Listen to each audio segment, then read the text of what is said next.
لا إله إلا الله وحده لا شريك له وأشهد أن سيدنا وسندنا ومرشدنا ومأوانا محمدا عبد الله ورسوله أرسله بالحق بشيرا ونذيرا وداعيا إلى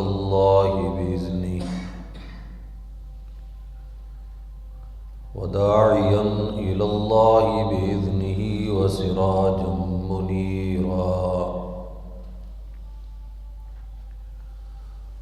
أما بعد فأعوذ بالله من الشيطان الرجيم. بسم الله الرحمن الرحيم. فسبحان الله حين تمسون وحين تصبحون. صدق الله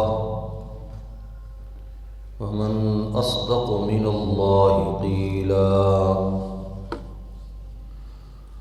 اللهم صل على سيدنا ومولانا محمد وعلى آل سيدنا ومولانا محمد وبارك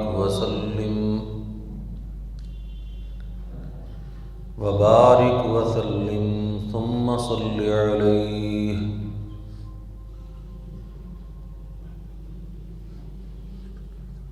حضرات محترم،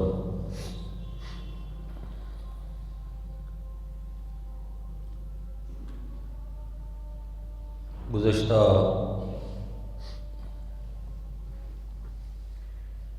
دو درسوں میں اور دو جمعے کے بیانات میں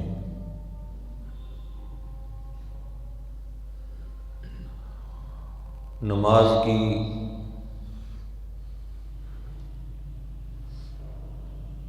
جسمانی حرکات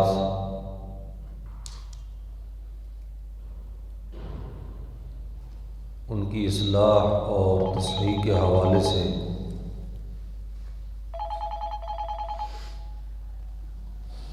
آپ کے سامنے کچھ گفتگو ہوئی ہے.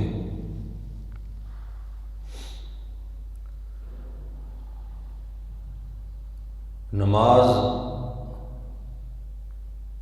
تین قسم کی کیفیتوں کا مجموعہ ہے.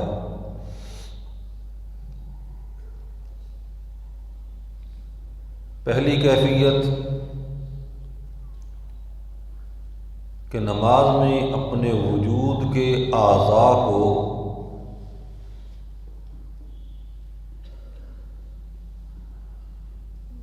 کس طرح رکھنا ہے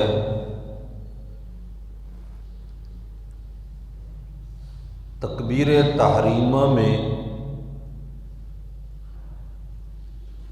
ہاتھ کس طرح اٹھانے ہیں،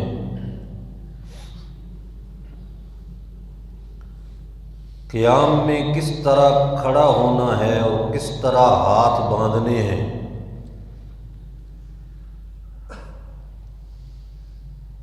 بعض لوگ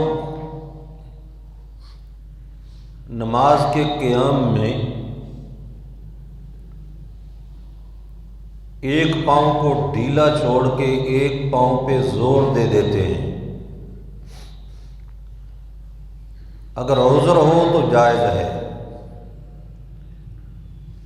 لیکن اگر عذر نہ ہو تو یہ جائز نہیں ہے.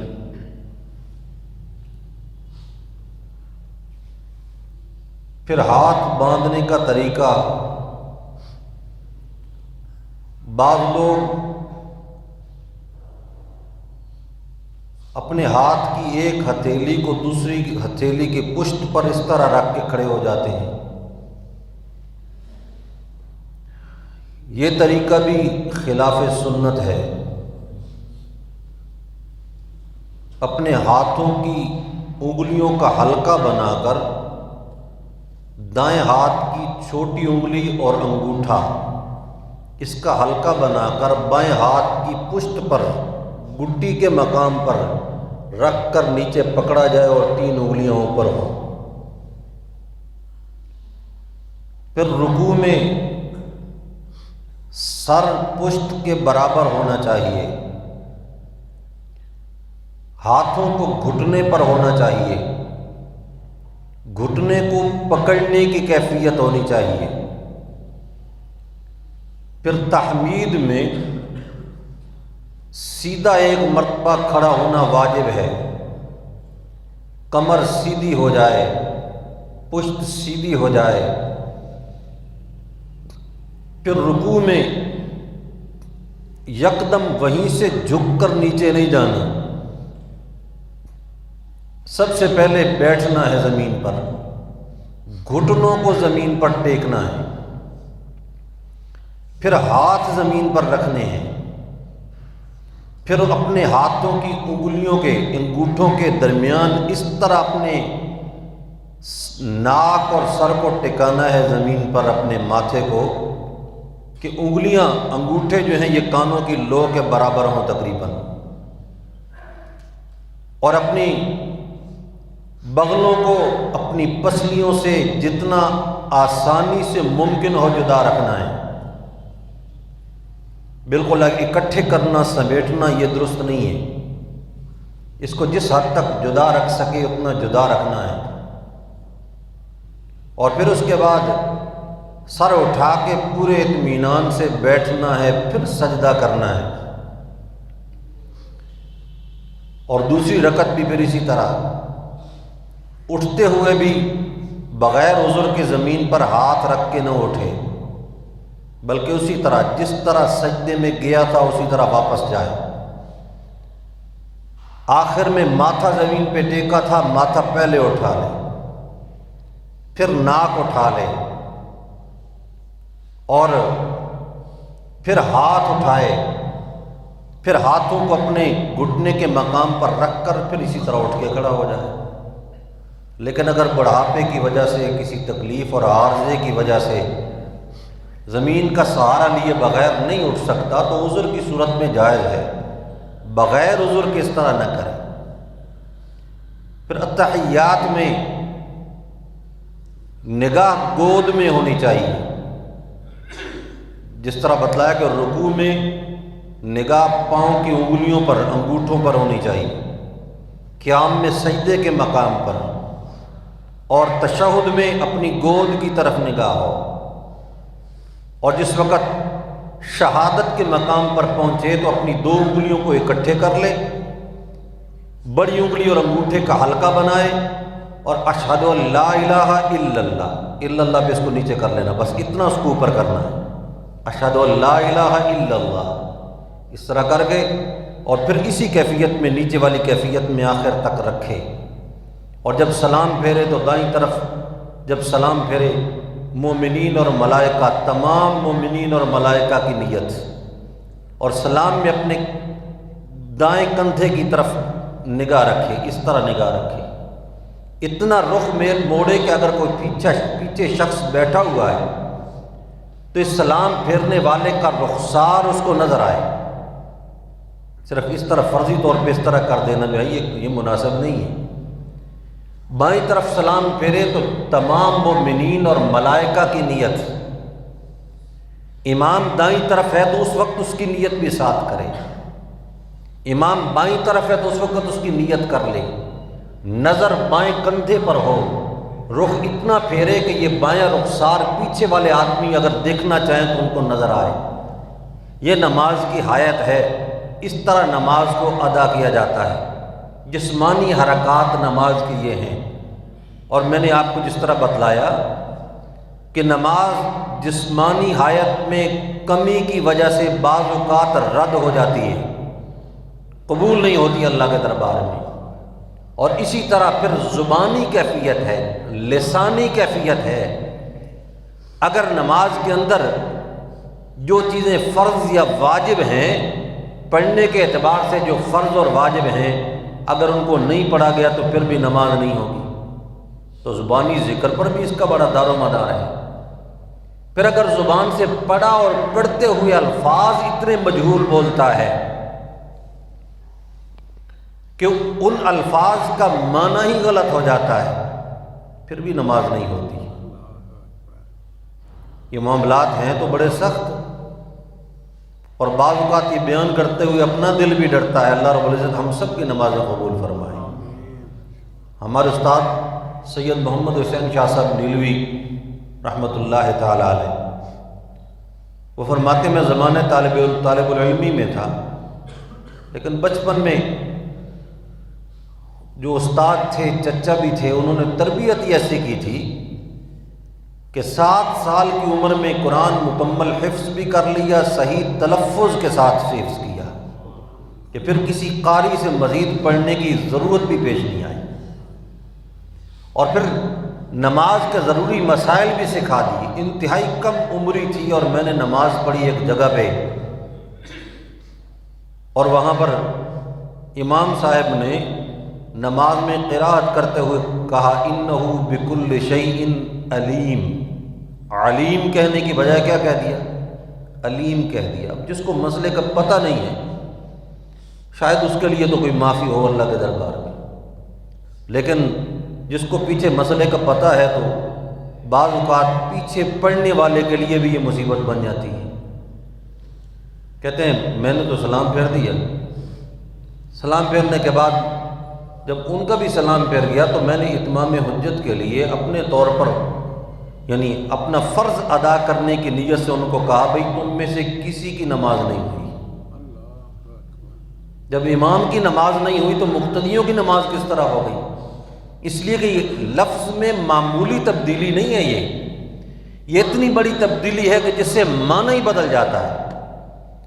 اللہ رب العزت کی طرف ایک خوبصورت صفت کی نسبت کی جا رہی ہے، انہو بکل شیء علیم، کہ اللہ رب العزت ہر چیز کو جانتا ہے، بکل شیء، اور شیء کہا جاتا ہے کائنات کی ہر چھوٹی بڑی چیز کو، چاہے سورج اور آسمان اور زمین جتنی بڑی ہو، اور چاہے وہ دیوار کے جھروکوں سے، سوراخوں سے روشنی کے اندر نظر آنے والا معمولی سے معمولی ذرہ ہی کیوں نہ ہو، اللہ رب العزت اس ذرے سے لے کر زمین و آسمان کی ہر چیز تک، ہر کسی چیز کی ہر حالت کا علم رکھنے والا ہے۔ انہو بکل شیء علیم، اور اگر علیم کی بجائے علیم کہہ دیا، علیم الف کے ساتھ، حمزہ کے ساتھ، تو اس کا معنی یہ بن گیا کہ اللہ ہر چیز کو تکلیف میں مبتلا کر دیتا ہے۔ اب اتنا بڑا فرق آ گیا۔ کہتے ہیں کچھ لوگوں نے بات مان لی اور کچھ نے کہا جی بچہ ہے اس کی بات کیا ماننی، کچھ نے نماز دوبارہ پڑھی اور کچھ نے اسی نماز پہ اکتفا کیا۔ تو یہ بہت بڑا المیہ ہے کہ ہم ہر چیز میں مہارت حاصل کرنے کا شوق رکھتے ہیں، اور اپنے بچوں کا کیریئر بنانے کے شوق میں بڑی بڑی فیسیں بھی ادا کرتے ہیں، اچھے سے اچھے اداروں کا انتخاب کرتے ہیں، اچھے سے اچھے ٹیوٹر لگاتے ہیں، لیکن جس کام پر 1 روپے بھی خرچ نہیں ہوتا، مفت میں بیچارے قاری صاحب موجود ہوتے ہیں کہ کوئی آئے تو صحیح اپنی اصلاح کروائے، اس کے لیے نہ اپنی فکر ہے اور نہ اپنی اولاد کی فکر ہے۔ اب کوئی شخص اگر یعنی کوشش کے باوجود بھی اچھے طریقے سے ادا نہیں کر سکتا تو کم از کم یہ فرض تو ادا کر سکتا ہے کہ اپنی نسل کو تو بچائے نا، اس کے لیے تو کوشش کرے۔ اور اگر ترغیب دی جائے تو کہا جاتا ہے جی اکیڈمیوں سے ان کو فرصت نہیں ہوتی، ان کو جی اپنے سکول کے اوقات ٹائم ٹیبل ہی اس قسم کا ہے کہ اس کے لیے وقت نہیں بنتا۔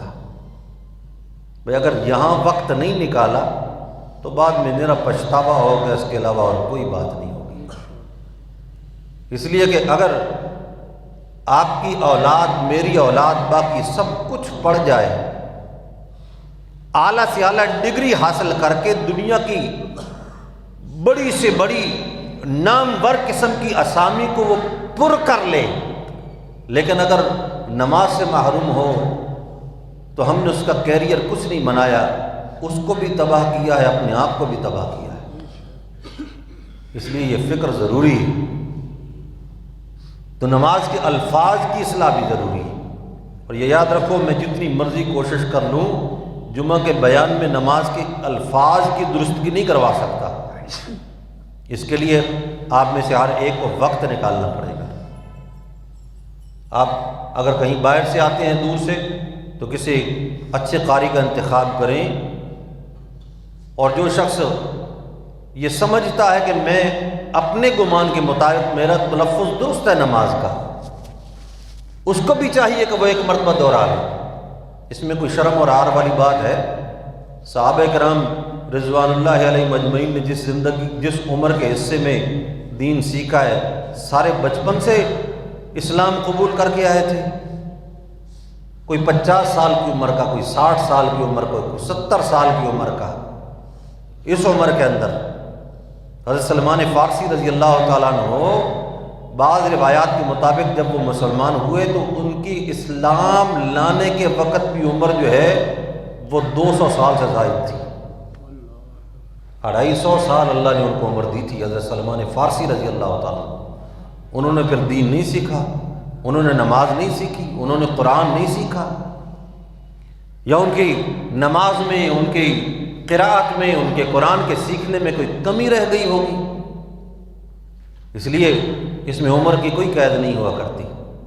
اور جو یہاں قریب کے ہیں وہ ہمارے ان قاری عبد الماجد صاحب کے پاس آئیں، اور یہ میری گارنٹی اور ذمہ داری ہے، انشاءاللہ آپ کو وقت ملے گا، آپ جس وقت لینا چاہیں، کوئی دن کو لے، کوئی شام کو لے، جس وقت بھی آپ چاہیں اپنی اصلاح کروائیں۔ ہر شخص کو یہ فکر ہونی چاہیے میرے سمیت کہ ہماری نماز ایسی ہو جو اللہ کے دربار کے اندر قبول ہونے والی ہے۔ اور پھر اس کے بعد الفاظ کے بعد اگلا حصہ ہے کیفیت قلبی کا، جسمانی کیفیت، زبانی کیفیت، قلبی کیفیت، کہ نماز پڑھتے ہوئے دل کا رجحان کیا ہونا چاہیے، دل کی توجہ کس طرف ہونی چاہیے۔ اب جس چیز کا مطالبہ ہم سے ہے نا، اللہ معاف فرمائے، جب ہم اس مطالبے کو دیکھتے ہیں کہ کس قسم کی نماز ہم سے مانگی گئی ہے، کس قسم کی نماز کا ہم سے مطالبہ کیا گیا ہے، تو پھر بھی خطرہ لاحق ہو جاتا ہے۔ لیکن اللہ کے دربار سے نا امید ہونے کی ضرورت نہیں۔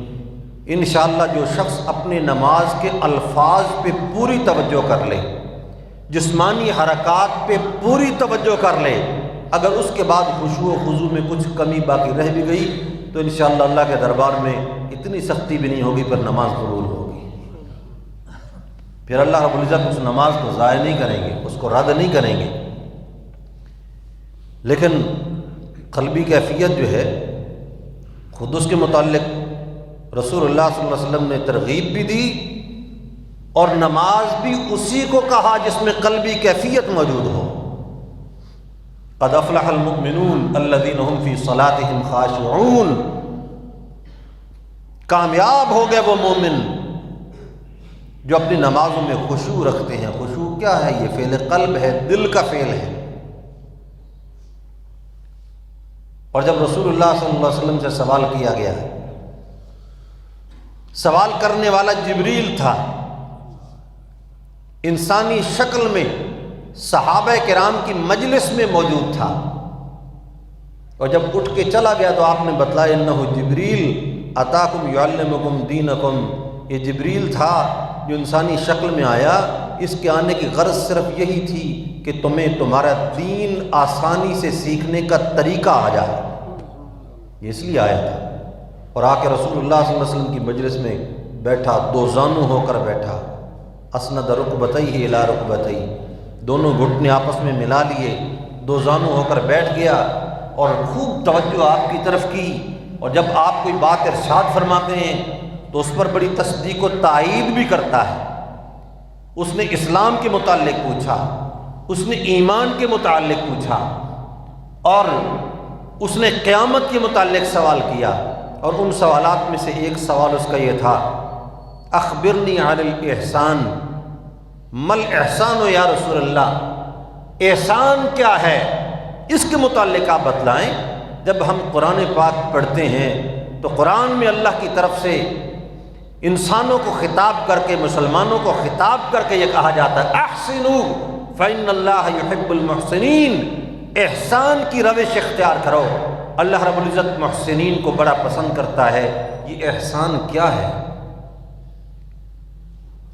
عام طور پہ ہم لوگ تو احسان سمجھتے ہیں نا دوسرے کا بھلا کرنا، عربی میں یہ احسان کا معنی نہیں ہے، بھلا کرنا الگ چیز ہے، کسی دوسرے کا بھلا کرنا۔ عربی میں احسان جو ہے یہ قلبی کیفیت کا نام ہے۔ فرمایا محسن بنو، محسن بنو، بار بار کہا گیا۔ ان اللہ یحب المحسنین، اللہ محسنین کو پسند کرتا ہے۔ تو محسن کون ہوتا ہے؟ مل احسان یا رسول اللہ، احسان کیا ہے؟ تو جواب میں رسول اللہ صلی اللہ علیہ وسلم نے فرمایا ان تعبد اللہ کانک تراہ وان لم تکن تراہ فانہ یراک۔ فرمایا احسان اس قلبی کیفیت کا نام ہے کہ تو عبادت کرتے ہوئے، نماز پڑھتے ہوئے اپنے رب کی طرف اتنا متوجہ رہا کر کہ نماز میں تجھے اس بات کا احساس ہونے لگے کہ میں نے اپنی نماز میں اپنے رب کی زیارت کر لی۔ لیکن یہ درجہ ہر ایک کو نصیب نہیں ہوتا، جس کو درجہ حضور کہا جاتا ہے۔ یہ درجہ حضور ہر کسی کو نصیب نہیں ہوتا، اس کے یعنی اعلیٰ درجہ بھی ہے، اس کا کم از کم درجہ بھی ہے۔ اس کے بعد پھر رسول اللہ صلی اللہ تعالیٰ علیہ وسلم نے ایک سہولت بیان فرمائی، اور سہولت کیا تھی وہ ہمارے بس کی بات ہے۔ فرمایا کہ پہلا درجہ تو یہ ہے کہ نماز میں تجھے اپنے رب کی زیارت کا احساس ہونے لگے، اور اگر یہ درجہ حاصل نہیں ہوتا تو پھر کم از کم درجہ یہ ہے کہ نماز میں تجھے یہ احساس ہونے لگے کہ میں اپنے رب کے سامنے کھڑا ہوں۔ کم از کم درجہ یہ ہونا چاہیے۔ جب انسان کسی دنیا کے اندر قابل تعظیم سمجھے جانے والے آدمی کے سامنے کھڑا ہو، کسی آفیسر کے سامنے کھڑا ہو، تو سب سے پہلے انسان جانے سے پہلے دیکھتا ہے کہ لباس کیسے ہے، سر کے بال کیسے ہیں۔ اور آج کل تو ماشاءاللہ اس کا لحاظ ختم ہو گیا ہے، لیکن پہلے زمانوں کے اندر یہ ہوتا تھا کہ سر کے اوپر اپنی عمر کے مطابق سر پر کچھ نہ کچھ ڈال کر جاتے تھے۔ بڑی عمر کے لوگ سر پہ پگڑی باندھ کے جاتے تھے، اور درمیانی عمر کے لوگ اپنے سر پہ ٹوپی کر کے جاتے تھے، اپنے سر کے بالوں کو ڈھانپ کر جاتے تھے۔ تو بہرحال جانے سے پہلے اپنے وجود کی خراش تراش، اپنا لباس، اور پھر وہاں پر اس کے سامنے پیش ہونے کے آداب، پھر پیش ہونے کے بعد وہاں کھڑے ہونے کا طریقہ کار، اور پھر کھڑے ہونے کے بعد اس کی بات کی طرف پوری توجہ رکھنا، دائیں بائیں نہ دیکھنا، اس کے کمرے کی اشیاء کی طرف تاڑ کے نہ دیکھنا، بلکہ اسی کی طرف متوجہ رہنا۔ انسان اگر اس سے تھوڑا سا بھی دائیں بائیں ہونے لگے نا تو پھر یہ سمجھتا ہے کہ شاید جس کے پاس جا رہا ہوں وہ میری درخواست کو قبول کرنے کی بجائے میری ان نالائکیوں کی بنیاد پر کہیں مجھے اپنے دفتر سے دھکے دے کے باہر نہ نکال دے۔ وہ جی اس کو تو آداب کا ہی پتہ نہیں۔ اسی لیے فرمایا کہ رب کے دربار میں کھڑے ہونے کے بعد کم از کم اتنا لحاظ ضرور ہو کہ میں کس کے سامنے کھڑا ہوں۔ وَإِن لَّمْ تَكُن تَرَاهُ فَإِنَّهُ يَرَاكَ، کہ کس کے دربار میں میں کھڑا ہوں۔ اس لیے فرمایا کہ جب اس کے دربار میں جانے کا ارادہ کرو، خُذُوا زِینَتَکُمْ عِندَ كُلِّ مَسْجِدٍ، فرمایا ہر مسجد میں تمہارا داخلہ اس انداز میں ہو کہ تمہارے وجود سے تمہاری طاقت کے مطابق تمہاری خوبصورتی ظاہر ہو، بدنمائی ظاہر نہ ہو۔ اور زینت جو ہے یہاں پر بول کر مفسرین کہتے ہیں اس سے مراد لباس ہے، کہ اپنے اچھے لباس کے ساتھ مسجد میں آؤ۔ اب ہمارے کئی دکاندار دوست ہوتے ہیں، کاروباری طبقہ ہے، کاروباری طبقہ تو خیر اس کی کوشش ہوتی ہے کہ وہ اچھے لباس میں اپنا کاروبار کرے، مزدور طبقہ ہے تو وہ لوگ اسی لباس میں پھر نماز پڑھنے کے لیے بھی آ جاتے ہیں۔ اور بعض اوقات ان کا کام اس قسم کا ہوتا ہے کہ کپڑوں میں کچھ نہ کچھ بدبو کے آثار بھی ہوتے ہیں، وہ ان کے اپنے لیے بھی پریشانی، وہاں موجود نمازیوں کے لیے بھی پریشانی، اور اللہ کے گھر میں موجود فرشتوں کے لیے بھی پریشانی۔ اس لیے ان کو یہ چاہیے کہ تھوڑی سی اضافی محنت کر لیں کہ نماز کے لیے اپنا ایک لباس الگ کر کے رکھ لیں، کہ جس وقت نماز کے لیے آنے لگیں تو اپنا لباس تبدیل کر کے مسجد میں آئیں۔ خذوا زینتکم عند کل مسجد، اور لباس اپنا کامل کر کے آئیں، پورا کر کے آئیں۔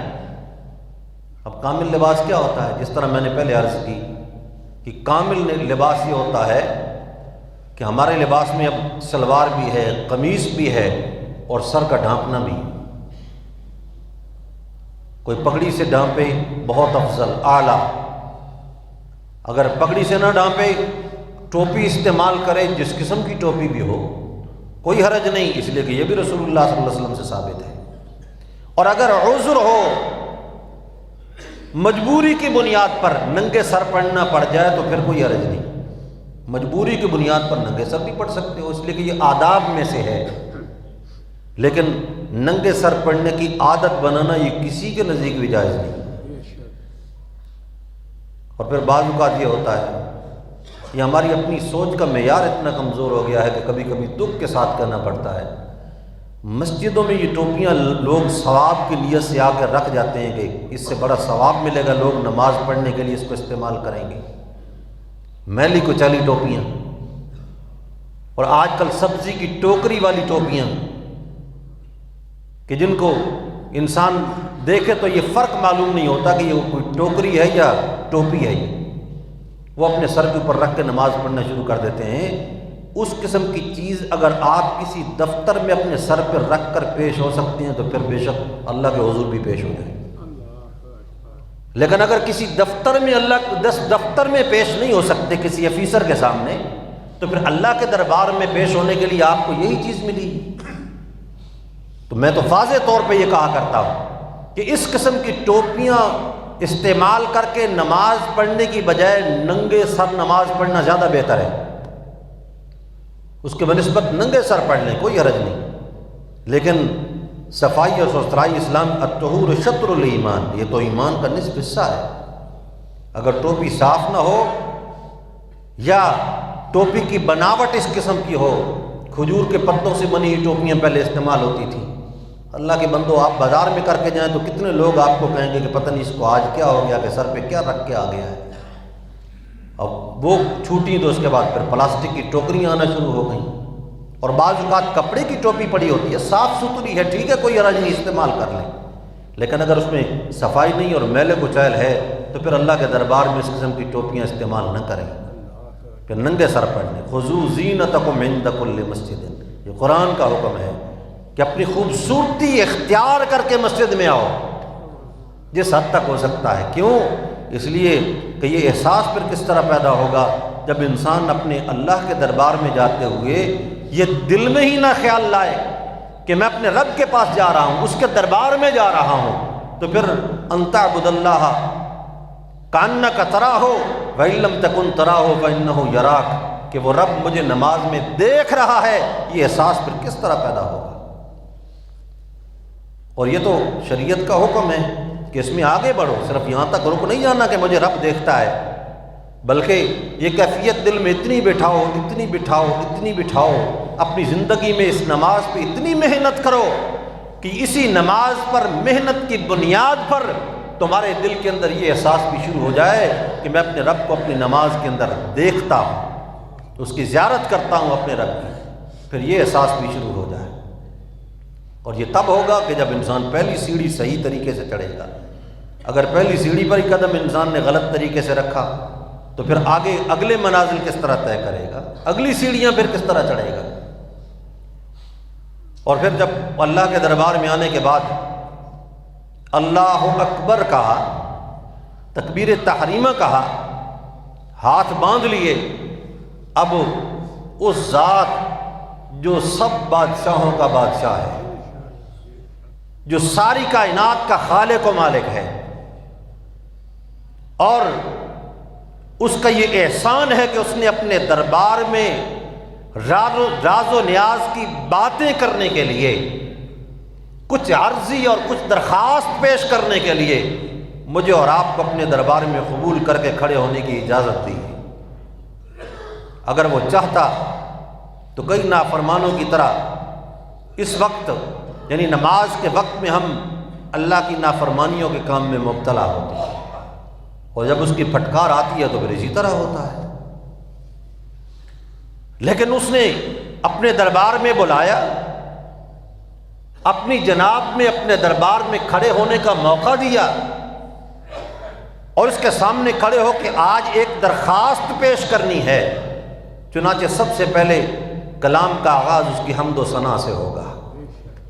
سبحانک اللہم و بحمدک و تبارک اسمک۔ آگے کیا ہے بھائی؟ وتعالی جدک، وتعالی جدک نہیں ہے، اور ہمارے دیہاتوں میں اکثریت اسی طرح پڑھتی ہے وتعالی جدک۔ وتعالی جدک مجہول لفظ ہے، وتعالی جدک بھی غلط ہے، وتعالی جدک ولا الہ غیرک۔ یہ اللہ کی حمد و ثنا ہے۔ اور اس میں جو بنیادی غلطی ہے، میں نے گزشتہ جمعے بھی آپ کے سامنے اس کی نشاندہی کی اور پھر نشاندہی کر دی، اور آپ کا اپنے بھائیوں پہ احسان ہوگا اگر کسی دوسرے بھائی کی بھی اصلاح کر دیں۔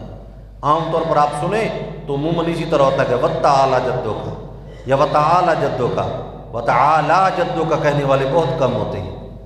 تو اس کی اپنے بچوں سے سنیں، ان کی اصلاح کریں، اپنے چھوٹے بھائیوں سے سنیں، اپنے بڑے بزرگوں سے سنیں، اس لیے کہ اپنی اصلاح کرنے کے لیے زندگی میں کوئی عمر کی قید نہیں ہوا کرتی۔ اطلب العلم من المہد الی اللحد، فرمایا رسول اللہ صلی اللہ علیہ وسلم نے کہ علم کو اپنی ماں کی گود سے شروع کرو تو قبر کے پیٹ تک علم حاصل کرتے رہو، اس کی کوئی عمر نہیں ہوتی۔ اور جب اس کے دربار میں آغاز کیا اس کی حمد و ثنا کا، تو سب سے پہلے اس بات کا اقرار کیا سبحانک اللہم، اے میرے اللہ تو شریکوں سے پاک ہے، تو شریکوں سے پاک ہے، تیرا کوئی شریک نہیں، اس کائنات کو چلانے میں تیرا کوئی معاون نہیں، تجھے اپنے امور کو سر انجام دینے میں کسی مشیر کی ضرورت نہیں، کسی وزیر کی ضرورت نہیں، اور امور سلطنت میں تیرا کوئی شریک نہیں، تو اکیلا یکتا بادشاہ ہے اور تو ساری کائنات کے کام اکیلے کرتا ہے، تجھے کوئی کمزوری نہیں آتی۔ یہ میں سبحان کا معنی کر رہا ہوں، تجھے کوئی کمزوری نہیں آتی، تو بیمار نہیں ہوا کرتا، تو سویا نہیں کرتا، تجھے نیند نہیں آتی، تجھے اونگ نہیں آتی، تجھے موت نہیں آتی، اور تو کبھی بھی سننے سے عاری نہیں ہوتا، کبھی دیکھنے سے عاری نہیں ہوتا، کبھی سمجھنے سے عاری نہیں ہوتا، اور تو ہر اعتبار سے کامل ہے، اور نقصان والی نقص والی کوئی صفت تیرے اندر موجود نہیں ہے۔ سبحانک اللہم، مولا تو شریکوں سے پاک ہے، یہ معنی ہے سبحانک اللہم کا۔ اور لفظ سبحان اس کا عام طور پہ عربی میں معنی کیا جاتا ہے اے نسبح سبحانک، مولا ہم تیری پاکی بیان کرتے ہیں، ہم تجھے پاک کہتے ہیں۔ جب اپنے رب کو پاک کہنا ہے تو پاک کہنے کا معنی بھی اس کے مناسب ہوگا نا۔ کیا مطلب کہ ہم اپنے رب کو پاک کہہ رہے ہیں تو اس اعتبار سے جس طرح ہم ایک دوسرے کو کہتے ہیں کہ مولا تو پاک ہے کہ تو کبھی بے وضو نہیں ہوتا، یہ معنی نہیں، کبھی معنی یہ نہیں ہوگا۔ مولا تو پاک ہے کہ تو حد سے اصغر اور حد سے اکبر سے پاک ہے، یہ معنی کبھی نہیں ہوگا۔ یا جس طرح ہم اپنے کپڑوں کو، چٹائیوں کو کہتے ہیں کہ کپڑا پاک ہے، چٹائی پاک ہے نجاست اور پلیدگی سے، یہ معنی ہے، یہاں پر یہ معنی بھی نہیں ہوگا۔ اس لیے کہ پاکی کا لفظ جو ہے اس کا معنی بیان کرنے کے لیے جس چیز کی نسبت اس پاکی کی طرف کی جا رہی ہے معنی اسی کے مناسب کیا جائے گا۔ اگر آپ اپنے آپ کو پاک کہتے ہیں، میں اگر اپنے آپ کو پاک کہتا ہوں، تو میں اور آپ اپنے آپ کو حد سے اصغر سے، بے وضائی سے، جنابت سے، ان چیزوں سے پاک سمجھتے ہیں، اسی لیے اللہ کے گھر میں آ گئے نماز پڑھنے کے لیے۔ اور جس جگہ پہ نماز پڑھ رہے ہیں یہ مصلی پاک ہے کہ اس پر کوئی نجاست نہیں لگی ہوئی، یہ جائے نماز پاک ہے اس پر کوئی نجاست نہیں لگی ہوئی، اور یہ کپڑے پاک ہیں اس لیے کہ ان پر کوئی نجاست نہیں لگی ہوئی۔ ہر چیز کی پاکی کا معنی اس کے مناسب حال ہوتا ہے، جس طرح مناسب ہے اسی طرح، جس طرح ہم نبی کو بھی کہتے ہیں، کیوں بھئی نبی پاک جناب محمد الرسول اللہ صلی اللہ تعالیٰ علیہ وسلم، وہاں پاکی کا اپنا معنی ہے۔ صحابہ پاک کہتے ہیں یا نہیں کہتے؟ وہاں پاکی کا اپنا معنی ہے۔ ہر جگہ اپنا اپنا معنی ہے پاکی کا۔ اگر ہم نبی کو پاک کہتے ہیں تو نبی کو پاک کہنے کا مطلب یہ ہے کہ ہمارے نبی گناہوں سے پاک ہیں۔ تمام انبیاء کیا ہیں؟ بولو بھائی، گناہوں سے پاک ہیں۔ نبی سے نہ گناہ صغیرہ کا ارتکاب ہوتا ہے، نہ اس سے گناہ کبیرہ کا ارتکاب ہوتا ہے۔ وہ معصوم ہوتے ہیں، گناہ ان کے قریب نہیں جایا کرتے۔ نبی پاک ہے گناہوں سے، اور صحابہ کس سے پاک ہیں؟ صحابہ بعد میں آنے والوں کی تنقید سے پاک ہیں۔ معصوم انبیاء کے علاوہ اور کوئی بھی نہیں ہے، صحابہ معصوم نہیں ہیں، صحابہ محفوظ ہیں۔ محفوظ ہونے کا مطلب یہ ہے کہ تقاضۂ بشری سے ان سے گناہ کا صدور تو ہو سکتا ہے، لیکن اللہ نے اپنی رضا کا سرٹیفکیٹ جاری کر دیا ہے۔ فرمایا من رآنی اور رآ من رآنی فقد دخل الجنہ، جس کو صحابی کا لفظ لگ گیا اس سے کل قیامت کے دن کوئی مواخذہ نہیں ہوگا، اللہ اس کو سیدھا جنت میں بھیجے گا۔ صحابی پاک ہے، مواخذہ سے پاک ہے۔ صحابی پاک ہے، بعد میں آنے والے اپنی امت یعنی رسول اللہ صلی اللہ علیہ وسلم کی امت کے بعد میں آنے والے افراد کی تنقید سے پاک ہیں۔ کسی نے کہا نا بھی صحابی پر تنقید کے لیے بھی پھر کوئی صحابی ہو تو کر سکے نا۔ جب رسول اللہ صلی اللہ علیہ وسلم کی رحلت کے بعد صحابی ہونے کا امکان نہیں تو پھر آپ کی وفات کے بعد صحابہ پر تنقید کرنے کی بھی اجازت ہو نہیں ہے، اس لیے کہ تنقید تو وہ کرے جو صحابی جیسا مقام رکھتا ہو۔ صحابی جیسا مقام نہیں رکھتا تو تنقید کی اجازت نہیں۔ اور اسی طرح جب اللہ رب العزت کی طرف پاکی کی نسبت ہوگی تو وہ پاکی کی نسبت اس کے شایان شان ہوگی کہ اللہ پاک ہے شریکوں سے، اللہ پاک ہے کمزوریوں سے، اللہ پاک ہے بیماریوں سے، اللہ پاک ہے عاجزیوں سے، اللہ رب العزت پاک ہے وزیروں سے، مشیروں سے، مبدوں سے، معاونوں سے۔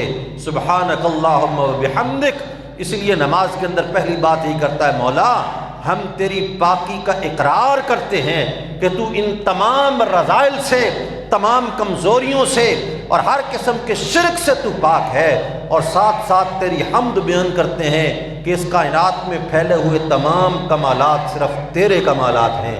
سبحانک اللہم و بحمدک۔ اللہ رب العزت صحیح طور پر قرآن و سنت کو سمجھنے کی، عمل کرنے کی توفیق نصیب فرمائے۔ وما علینا الا البلاغ المبین۔